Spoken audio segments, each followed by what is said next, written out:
Mesdames, Messieurs, bonsoir, bienvenue au JT de 20h, il est actuellement 18h30. Nous sommes dans un lieu spécial pour une journée spéciale, c'est la journée de la nature. Nous avons décidé de quitter nos beaux plateaux pour nous retrouver au milieu de cette nature.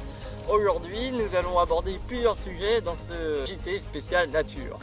En premier, nous irons voir Benoît de Gaumont qui va nous expliquer tous les bienfaits que peut nous apporter Mère Nature. En second, nous irons voir Quentin qui a décidé de créer un tournoi de city-stade dans toute la France. Il va nous montrer comment il compte faire cette organisation un peu spéciale. En troisième, nous irons voir les mordus de la trottinette. À 14 ans, ils sont prêts à tous les dangers pour dépasser les limites de vitesse en ville. Leur but, être le plus rapide possible. En quatrième, nous irons voir Philippe qui s'est lancé dans un nouveau business, la drogue thérapeutique. Et pour finir ce numéro spécial nature, nous irons voir Xavier qui est employé municipal ici à Cralan et qui va nous expliquer pourquoi la sécheresse est un vrai malheur pour lui.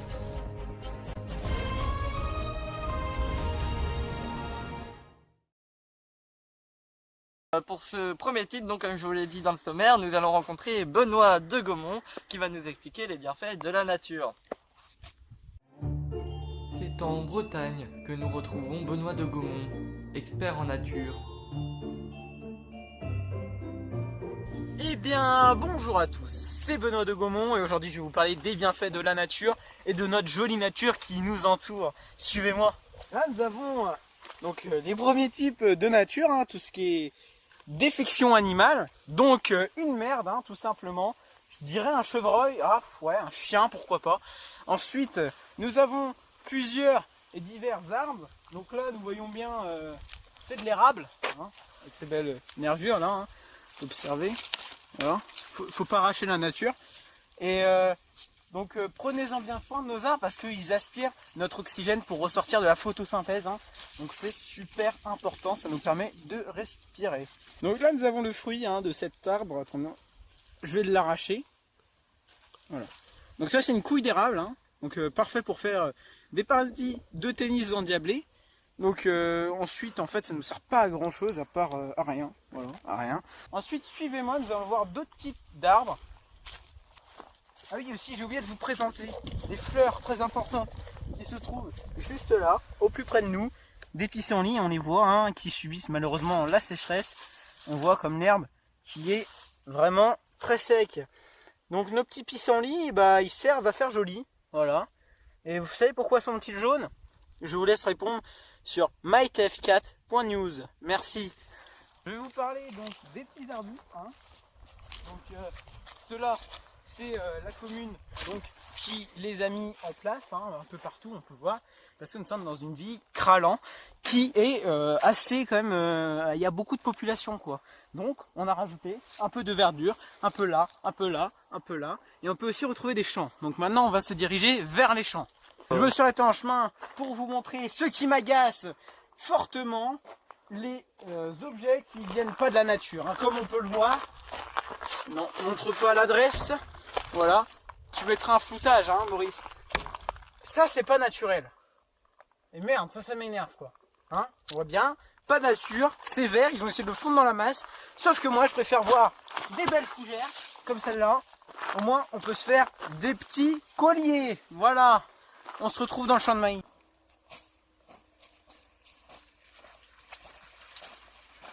Voilà, donc nous sommes arrivés dans l'endroit le plus naturel possible, du moins pour les bio. Là on se retrouve donc dans un beau champ de maïs, donc implanté par l'homme pour nourrir la population. Donc là ces petits pieds là, donc pourquoi ils se trouvent ici? Le terrain a été fortement tassé à cause du passage du tracteur. Donc les pieds, comme on peut le voir, sont beaucoup plus petits que la normale. Suivez-moi. Là on peut retrouver des dégâts sangliers, sûrement du sanglier, ça fortement même. Là, on peut bien voir. Tout là, ça a été ravagé malheureusement. On voit quelques trous, oubli de semis peut-être. Ensuite, donc là, je vous présente la plante. Juste là, venez voir. Donc là, nous avons la petite touffe, le maïs. Et là, nous avons donc la formation du pied de maïs et des grains. Donc, qu'on va faire du popcorn. Là, vous pouvez voir à nos pieds, donc des mauvaises herbes. Alors ça, vous voyez, des trèfles Tout ça, c'est très naturel, c'est très bien. Par contre, suivez-moi, si on s'avance un peu dans le champ de maïs, hein, regardez bien, on n'en voit presque plus. Et ça, pourquoi? Parce que l'agriculteur présent ici a traité donc ces champs de maïs. Et ça, je suis contre. Pourquoi? Parce que la terre doit se développer toute seule et non avec des engrais. Merde! Là, nous pouvons observer, si vous filmez en haut, un côté est bien plus haut que l'autre. Pourquoi? Parce que monsieur a dû mettre plus d'engrais ici que là. Et là, du coup, en plus de tassement et de l'engrais, c'est pas passé ici. Et voilà nos petits pieds de maïs. Ensuite, nous pourrons voir donc la terre très poussiéreuse. Très poussiéreuse à cause de la sécheresse. Du coup, là, donc, notre champ de maïs totalement ravagé par la sécheresse. Comme on peut le voir, les pieds sont pas beaux. Il fait chaud. D'ailleurs, j'ai chaud, je vais me boire une belle bière. Salut! Nous allons maintenant suivre dans ce JT Quentin qui a 14 ans et qui organise des tournois de City dans le Cité de France. Direction le Finistère maintenant, pour rencontrer Quentin, qui s'est mis une drôle d'idée dans la tête. Bon bah bonjour, moi c'est Quentin, j'ai 14 ans et si je passe dans le JT aujourd'hui c'est pour faire la pub de mon tournoi. Voilà, j'organise un tournoi de City là, comme vous pouvez voir le City derrière, voilà. Et donc j'invite tous les jeunes de Cité comme moi je suis dans la Cité de Cralan et donc voilà, on va faire un tournoi dans toute la France des cités au City. Et quels sont vos objectifs à travers ce tournoi? Ah bah c'est d'abord de promouvoir le football et puis après les bières. À 14 ans? Ouais bah non mais après c'est des bières sans alcool quoi. Donc quel est votre projet? Bah je l'ai dit, c'est de promouvoir le football dans les cités de France. Voilà, on va commencer par les cités de Bretagne. Voilà, j'aimerais promouvoir le football et puis les bières. Les bières aussi à 14 ans quoi, toujours. Ouais toujours. Et sinon vous avez des projets? Ah, j'ai pas vraiment de projet, moi j'ai arrêté l'école à 6 ans. Ou des ambitions? Ah bah devenir footballeur professionnel. Footballeur, ouais. Ah, mon rêve c'est de jouer avec Mathieu Valbuena, c'est vraiment mon... Ouais. Putain, Valbuena. Ah non, mon plus grand rêve ce serait de rencontrer Mathieu Valbuena. Ouais, Ouais. Pas Matuidi quoi, Valbuena. Ah, disons que c'est pas le même niveau quoi. Bon, bah il y en a un, il joue au football, l'autre il joue au football, mais c'est pas le même football quoi. Ouais. Voilà. Et sinon il y a une cagnotte, des sous peut-être? Ouais, voilà, j'ai oublié de parler de ça. Alors donc, pour pouvoir organiser tout ce tournoi, ouais donc j'ai une cagnotte Vichy qui s'affiche ici, parce que organiser tout ça c'est du taf, c'est de l'argent. Et ça s'organise pas en un claquement de mimimati quoi, donc ouais, une cagnotte litchi et puis j'invite les gens à venir mettre, je sais pas, 200-300 euros quoi, pour aider un petit peu, voilà. Ouais, et l'argent va faire quoi en fait? C'est pour les fonds? Ouais, c'est pour les fonds, les buts, payer les cities aussi, parce que faut payer la commune et tout quoi. Ah oui, et les bières aussi. Ah bah les bières bien sûr. Donc un petit mot quand même. Bah, allez c'est mon litchi. Ouais. Non, sinon un mot encourageant. Allez Valbuena. Et une petite démo de qu'est-ce que ça donne le foot en City peut-être? Ah bah bien sûr, je vous fais ça tout de suite. Alors, déjà il faut être prêt dans la posture et dans les yeux, il faut toujours regarder l'horizon, toujours regarder le but. Toujours savoir là où on va tirer. Donc moi je vais tirer là-bas, dans le but. On visualise le ballon qui part dans le but. Juste là, hein. Voilà. Et là, on arme le pied et on tire. Ah, bon après Valbuena il fait pas ça. Hein. ouais. Mais bon dans le tournoi ce sera mieux, tu sais, il y aura de ouais, l'entraînement. c'était pas loin. Sur ce, on n'oublie pas avec le 9, hein, toujours. Bien Votre sûr, support numéro d'honneur 9. peut-être. Numéro Valbuena. Et pourquoi écrit Enzo? Parce que c'est Ton cousin, peut-être, non? non bon je l'ai volé dans un club. Ah ok. Ah, t'es vraiment un mec de la cité quoi. Ouais voilà, c'est ça, je suis un mec de la cité. Ouais.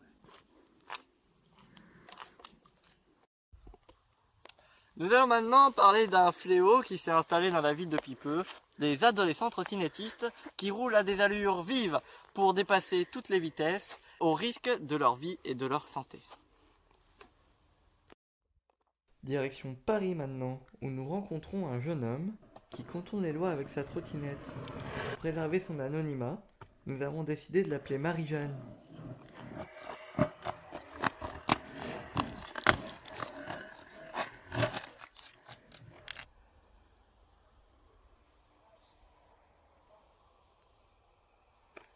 rester sur la zone. Merde! Est-ce que vous pouvez me dire quel est votre but en trottinette?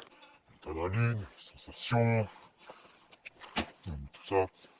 Grosse adrénaline, hein. Excusez-moi, quand je suis chaud. Vous comprenez pas, c'est mouvant là. Je suis dans toute faute, je suis dans tout chaud. Qu'est-ce qui vous a donné envie de vous lancer dans la trottinette? Joule, il y a un caille comme ça. Musique pompant, clic pompant. C'est pas de vous le clic pour papa. Il y a une sociale et Joule, bien sûr, un Joule. C'est quand même un grand féro, quoi, hein. La vitesse, les musiques aussi, hein, voilà, tout en bruit, c'est moi qui l'ai acheté. Avec les 10 € des campeurs tous les mois. Et ouais, après, je guitare sur tout ça, c'était pour ça. C'est pour ça que là, j'ai rendez-vous, je vais aller faire un guetteur pour les joints. Puis là, je fais des wheelings, hein, là, je m'éclate, là, c'est l'adrénaline complet. L'adrénaline quand on est en Y, avec le dos rond, c'est pas la même que quand on est derrière une chaise. Moi déjà j'arrête l'école, je fais des scolarisés depuis SMA. J'ai tout de suite vu que c'était pas ma voie c'est la trottinette. C'est ça. Regardez, c'est quand même beau d'avoir ça, cet âge-là. Puis là, peut-être qu'un jour, vous me verrez avec mes copes, moi je les appelle comme ça, des petites copes. Parce que mon petit groupe de riders là, qui font des gros wheels, qui tirent à fond sur le poignet, un gros cap d'accélération là, pas. Et les gros accès, bien sûr, c'est ça qui est intéressant. Je vais vous laisser, je suis en manque d'adrénaline.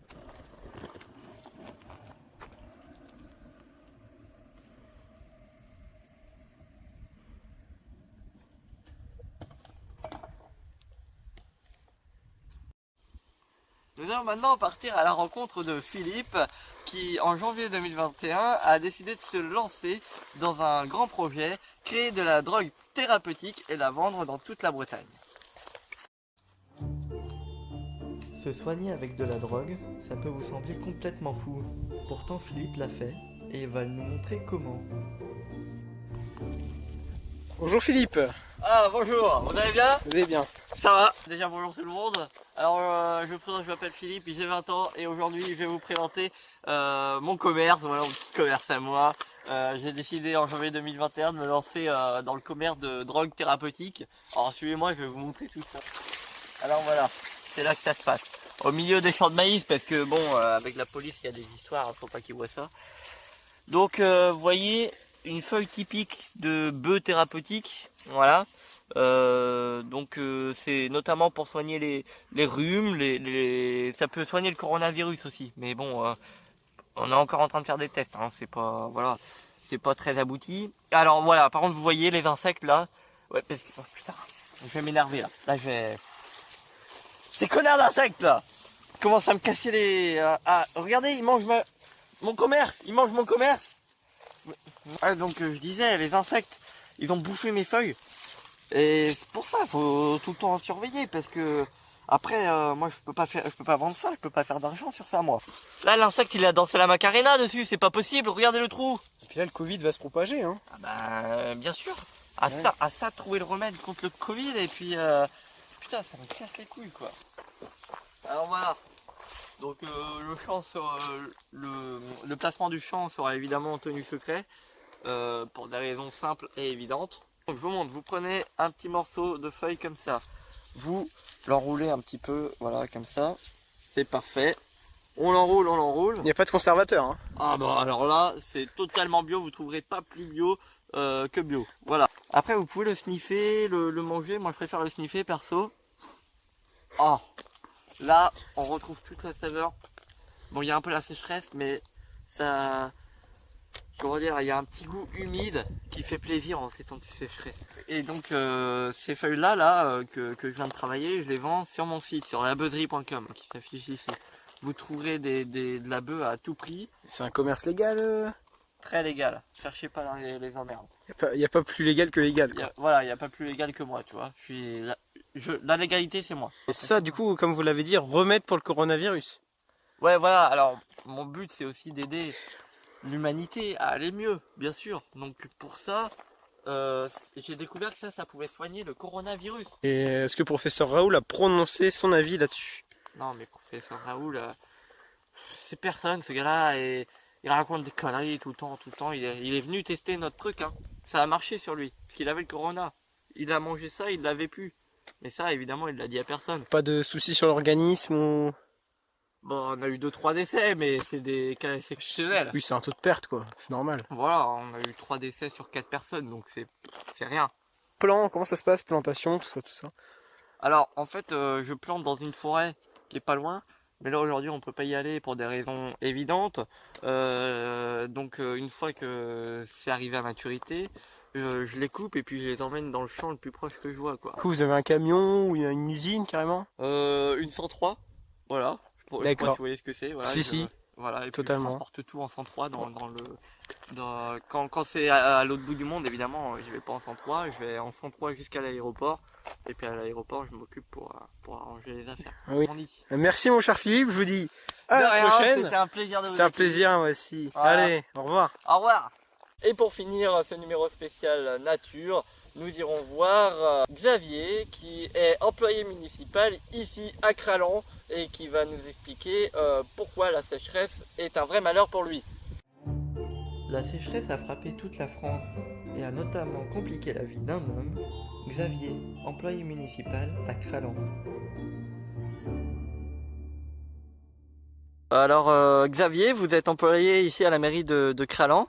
Est-ce que vous pouvez nous dire en quoi la sécheresse rend plus difficile votre métier? Bah, c'est putain de soleil là, quoi. Et... Merde, enfin, il fait chaud et plus de bière au frigo. Je passe ma journée maintenant, j'attends, ça va faire ma journée, je suis payé, attends. J'attends peut-être éventuellement des joueurs de foot, des joueurs de football, je peux les aider, les petits, les gadjos, les gadjis. Voilà, les aider pour faire leur entraînement parce que j'ai fait un mois de football au sein de l'OM, junior. C'est pour ça que je porte son maillot aujourd'hui, de l'OM, parce que l'OM c'est mon équipe de cœur. Comment que... Ouais, mais c'est le bonheur, c'est que du bonheur. C'est comme la plus belle ville de France, hein, Marseille. Pas de conneries, quoi. Puis regardez bien, venez voir, je vous emmène.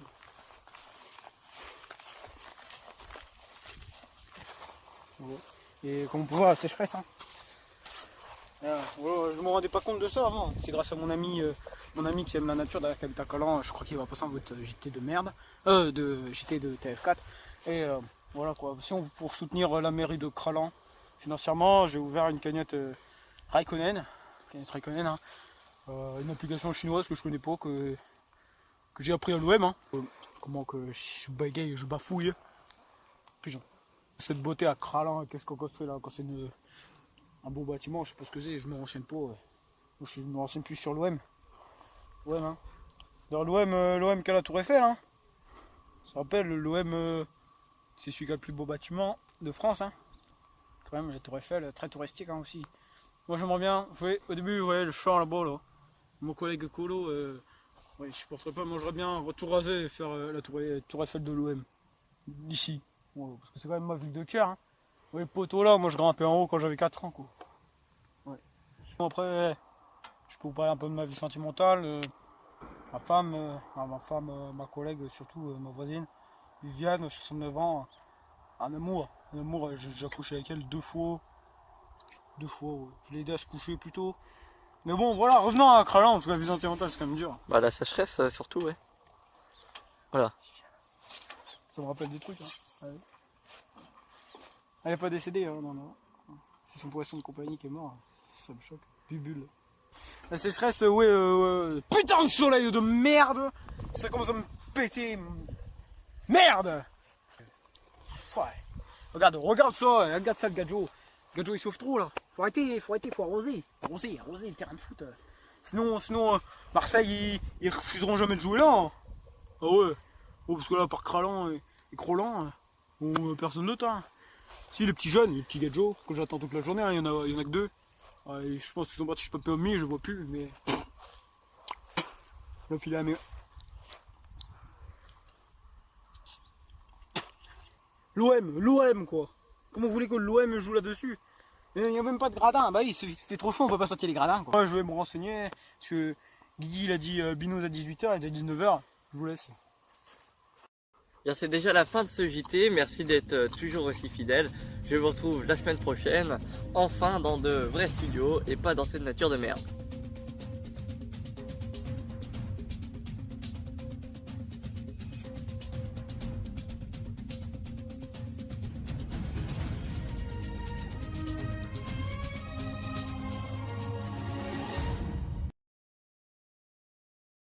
Reprends. Hein? On reprend les jeunes parce qu'il y a une voiture. Attends, c'est bon. Allez, vas-y. En seconde. Oh, la drift. Elle a tapé un drift. Ah oui. En quatrième, nous irons voir Philippe qui s'est lancé. Dans un nouveau business. Vas-y, Je rêve de le rencontrer un jour et de jouer avec lui. C'est mon Ça plus sort grand pas. rêve. Ah.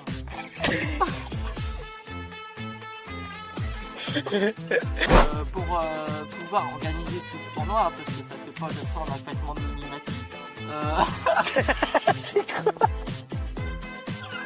Oh merde. Donc oui, j'ai une cagnotte parce que tout ce tournoi ça... Je vais faire la bonne blague. Oui, donc j'ai une cagnotte liquide en fait, voilà, qui s'affiche là, voilà. Parce que bah, ça coûte de l'argent d'organiser tout ça et puis ça s'organise pas en orthographe. Je vais y arriver. Défection animale, donc une merde, hein, tout simplement. On la refait. Là nous avons le fruit, on appelle ça la couille de l'érable. Et j'ai mis ma main à toi. Vas-y, refais. Donc, je sais pas comment prendre.